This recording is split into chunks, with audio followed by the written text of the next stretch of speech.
Custo de vida, emprego e desemprego, cesta básica, tarifas públicas, salário mínimo. Agora, na Brasil Atual, a análise do DIEESE. E no Jornal Brasil Atual nós vamos conversar agora com a supervisora de pesquisas do DIEESE, a Patrícia Costa. Muito bom dia, Patrícia. Bem-vinda ao Jornal Brasil Atual.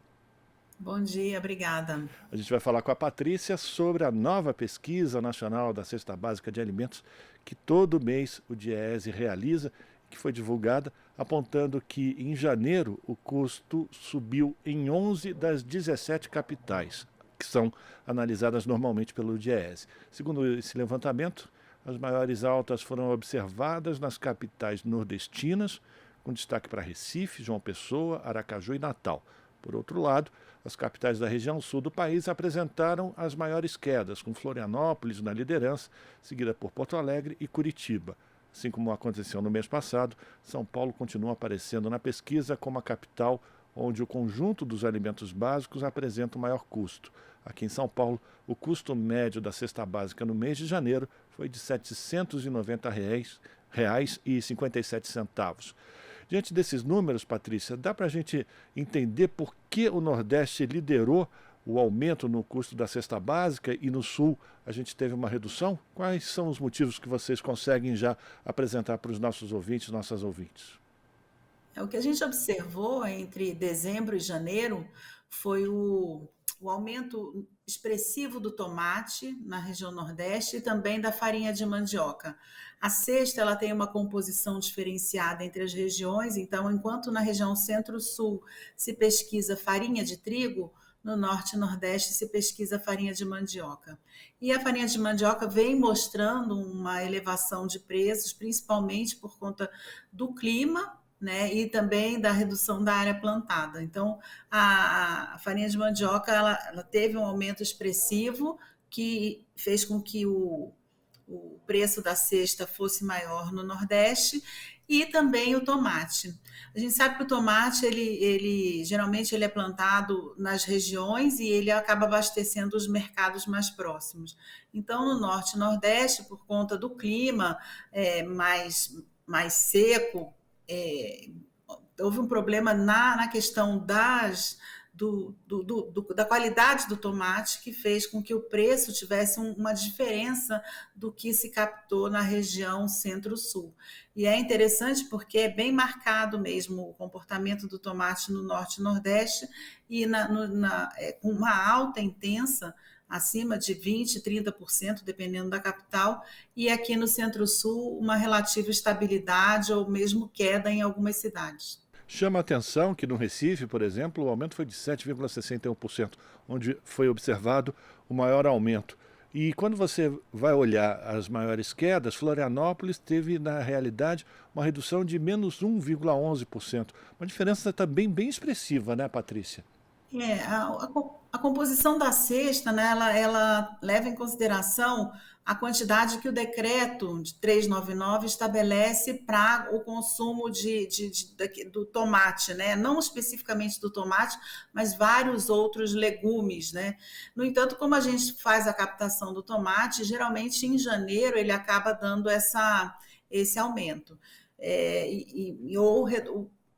Assim, o que a gente nos surpreendeu foi a redução por conta, principalmente, que eu acho que um calor moderado, o forte tende a amadurecer antes do tomate, aí você tem um excesso de oferta.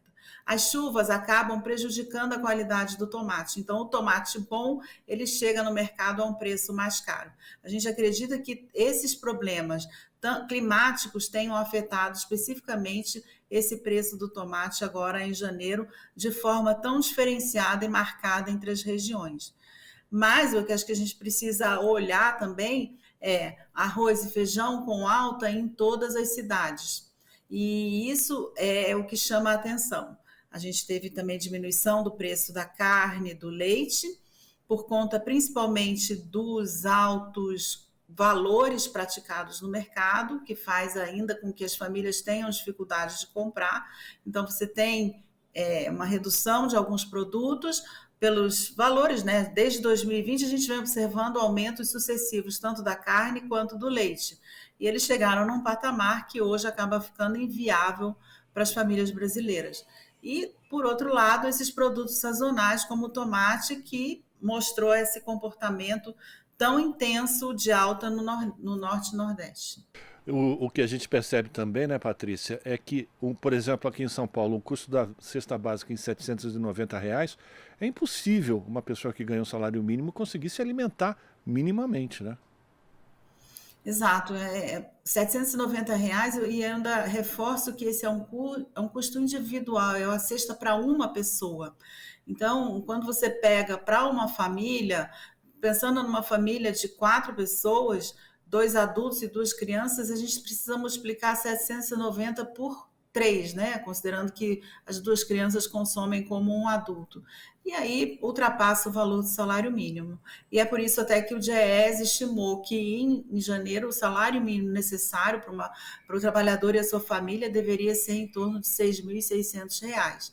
Mas o que eu acho que a diferença de cenário que a gente vê para os meses anteriores é que já se desenha uma política de valorização do salário mínimo para o longo prazo que pode corrigir, né, ir aproximando o mínimo vigente desse salário mínimo necessário.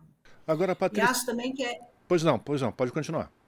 acho também que é importante a gente olhar para essa questão das altas de preços de alimento, né? Isso aconteceu em 2020 de uma forma intensa, 2021 também, e a gente entra em 2022 seguindo essa mesma trajetória que se teve desde o ano passado, com a alta do preço dos alimentos. E essas altas, elas estão localizadas na oferta, do lado da oferta.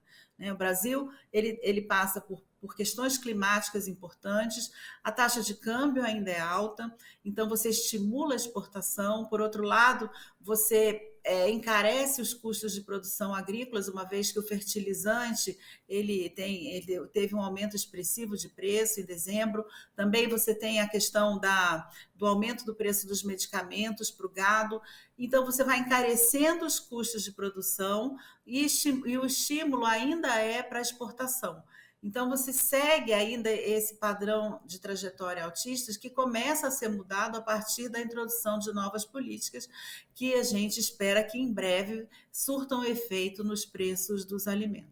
Era exatamente isso que eu queria questionar com você, Patrícia, porque ainda é reflexo esse aumento no custo da cesta básica, que vem repetindo um padrão que a gente vem acompanhando nos últimos anos, se essa mudança que o governo Lula vem propondo em diversas áreas, inclusive na produção dos alimentos através da agricultura familiar, e você também retomar as políticas de estoques reguladores, quanto tempo essas políticas podem demorar para fazer efeito, ou seja, chegar na mesa do brasileiro?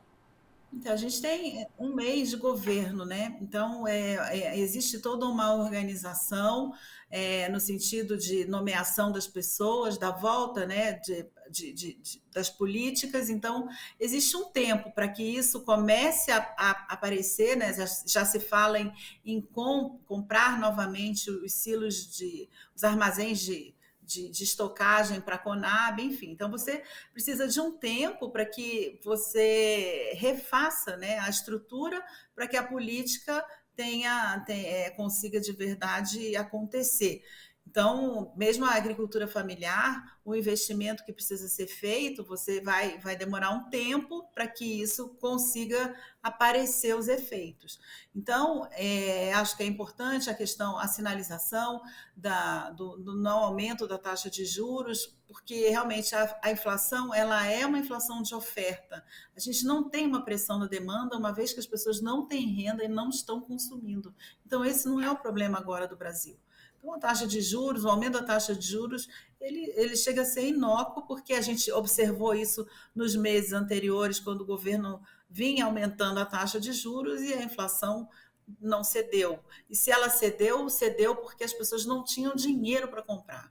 E daí é o que a gente vê, que é o caos social, que você tem uma elevação da pobreza, da miséria, da fome. Então, existe um tempo, né, de reversão de tudo isso que a gente vivenciou para o que se espera agora, diante de todas do plano de governo do atual presidente. Então, a gente espera que isso vá acontecer, mas a gente ainda, nesse momento, tem uma pressão grande, né, do preço dos alimentos básicos, principalmente.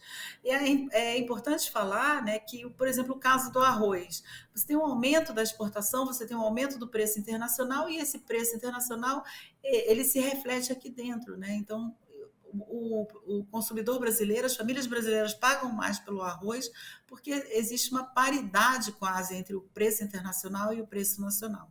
Então, essas coisas precisam ser cortadas para que haja uma mudança de cenário. Até porque o trabalhador brasileiro não ganha em dólar, ganha em real. E, mais uma vez, Exatamente. é importante a gente lembrar que hoje o valor do salário mínimo é de R$ 1.302.